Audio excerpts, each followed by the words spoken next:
நாளைக்கு ஆகஸ்ட் 16ஆம் தேதி ஆடி மாசத்தோட கடைசி வெள்ளிக்கிழமை. அது மட்டும் இல்லாம வரலட்சுமி விரதம் வெள்ளிக்கிழமை அன்னைக்கு வர்றது ரொம்ப ரொம்ப சிறப்பு. வரலட்சுமி விரதம் பூஜையை பத்தி எனக்கு எல்லாமே தெரியுமேப்பா, நான் ரெகுலரா பண்ணிட்டு இருக்கிறேன் அப்படிங்கிறவங்க நீங்களா இருந்தா இந்த வீடியோவை ஸ்கிப் பண்ணிருங்க. இந்த வரலட்சுமி விரதம்னா என்ன, ரொம்ப நாளா எனக்கு இது பண்ணணும்னு ஆசை, ஆனா இது எப்படிங்கிறது எனக்கு தெரியல அப்படிங்கிறவங்களுக்காக தான் இந்த வீடியோ. வரலட்சுமி விரதம்ங்கிறது ஒண்ணும் பெருசா இல்லைங்க. வரம் கொடுக்கும் லட்சுமிய நீங்க வீட்டுக்கு கூப்பிடுற இந்த பூஜை பேரு தான் வரலட்சுமி விரதம். நாளைக்கு வரலட்சுமி விரதத்தை கரெக்டா பண்ணீங்கனாலே 8 லட்சுமிகளையும் சேர்ந்து நீங்க ஒன்னா வணங்குனதா அர்த்தம். அதுக்கு நம்ம பண்ண வேண்டிய சிம்பிளான விஷயம் என்ன தெரியுமா? நாளைக்கு பூஜை இல்ல, இன்னைக்கு நம்ம வீட்டை கிளீன் பண்ணணும். எதுக்காக?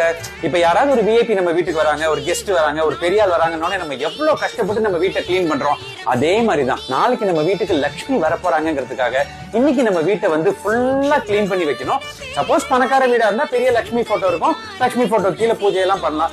இல்ல எங்களுக்கு அவ்வளவு வசதி வாய்ப்பு இல்லங்கிறவங்க என்ன பண்ணலாம்னா சிம்பிளா ஒரு கும்பம், அதாவது கலசங்கள அந்த மாதிரி அழகாத வச்சு அதுல வந்து வெள்ளை கலர்ல நூல் சுத்தி அதுல வந்து கொஞ்சோண்டு மஞ்சள் தண்ணியை போட்டு எங்க அம்மா பண்ணிருப்பாங்க பாருங்க. இந்த மாதிரி அழகா ஒரு சொம்ப வச்சு, எங்க அம்மா இன்னும் நூல் சுத்தல, இதுக்கு டெக்கரேஷன் வேலையெல்லாம் இன்னும் பண்ணல.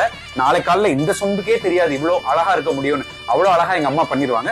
சோ இந்த மாதிரி ஒரு கலசத்தை வச்சா இந்த கலசத்துக்குள்ளார லட்சுமி வந்து இருக்கிறதா ஒரு ஐதீகம். நம்மளால என்ன முடியுமோ அந்த நெய்வேத்தியத்தை பண்ணி லட்சுமியை வணங்குறது பேரு தான் வரலட்சுமி விரதம்.